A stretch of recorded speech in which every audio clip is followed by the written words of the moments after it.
Hi, so today I wanted to walk you through the parent consent and signature form that is moving over to Informed K12. You'll be shared on each of the folders in your Informed K12 accounts when you get them set up. It is important to note that the first time you initiate a form, you're going to want to initiate it from this link, and from thereafter, you'll see the folders appear in your account. So the links will get shared to you. You'll follow the link for the first submission. And when you get to the form, you'll notice that it looks very similar to what you were filling out on paper. So you'll type in the student's name, their birth date, and the date of the IEP meeting. And then you'll go ahead and sign as the case manager.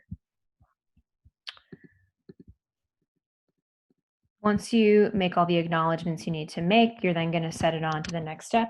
I will point out we've built in a second page in case you need to have many participants in the IEP meeting. So go ahead and submit. And at that point, you'll notice that you'll see which step you need to send it on to. So here you're going to send it on to the LEA rep. You'll type in their name, their email, and send it on. One of the reasons why we set each of you up with accounts is so that you can track the growing number of submissions that are coming in through your account. And so you'll notice you'll be able to see what step the form is waiting on. You'll see the name and the birth date and the IEP date of the student. And then if, let's say, you sent it on to the LEA rep and they're not responding, you can send reminders within the product. So the LEA rep will get it. They'll go ahead and sign. You'll notice that for their experience, they don't really have anything like to do or have access to other than just simply signing and dating. So it should be really clear what they need to fill out. They will send it back to you.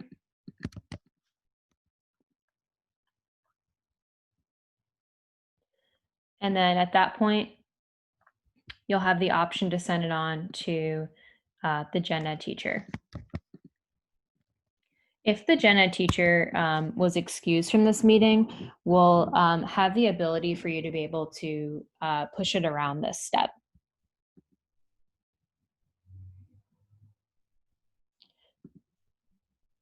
And then once the gen ed teacher gets it, again, their experience looks very similar to the admin designee or LEA rep, where everything else is kind of static on the form. They'll see what spot they need to sign in and go ahead and send it off. Now, the one thing that is obviously probably one of the biggest adjustments in this process is the form will keep coming back to the case manager after each step. And that's just to make sure that it is getting routed to the correct place. We do acknowledge that that's a bit of an adjustment from simply passing a piece of paper around a table. Now, this question that's going to come up here, you'll see it over and over again if you have additional signatures. So we give you the option at this step and every step thereafter to answer this question. Does this form need any additional signatures before it is sent to the parents / guardians or adult student?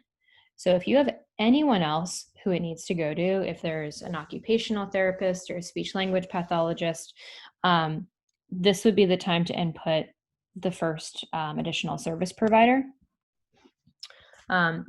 If not, the form is ready to be sent to the parent or the adult student. So we'll do one round of an additional signature to show you what that looks like. So let's imagine that it's the speech language pathologist. You'll send it on to them. Just like the other signature steps, it'll be really clear to them what they need to fill out, except this time they also need to put in their title, and then they're going to send it back to you. Now let's imagine for this student that was the only additional service provider. You'll get the form back. You'll see this question, and let's say no, it's ready to go to the parent or guardian for signature. So you'll type in the parent's email, their name, and the parent will get it.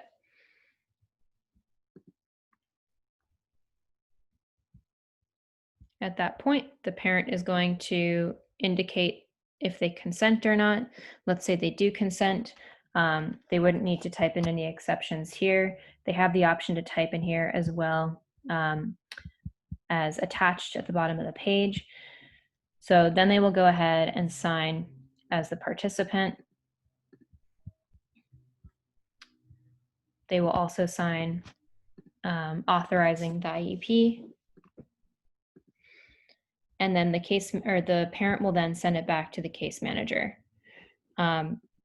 We have a separate video for parents that's going to kind of walk them through exactly how to send this back to you. But really, it's quite simple. They're just going to copy your email and paste it in. If you have an extra moment to be on a screen share with the parent, that'll probably help in case they aren't quite used to handling forms electronically. So that might also be one thing to keep in mind. After the parent, it will come back to you, and you'll have the option to send it on to a second parent. If that's not necessary, you can go ahead and complete the form.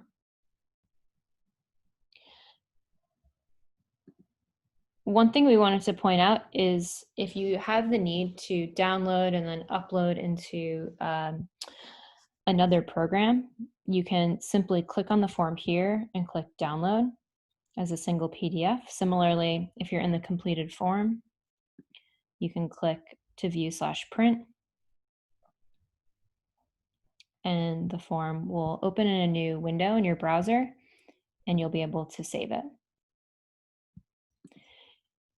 We know this is a very new and unexpected process, so if you have any questions at all, you can contact our support team here, and we'll be happy to help you. Thanks so much.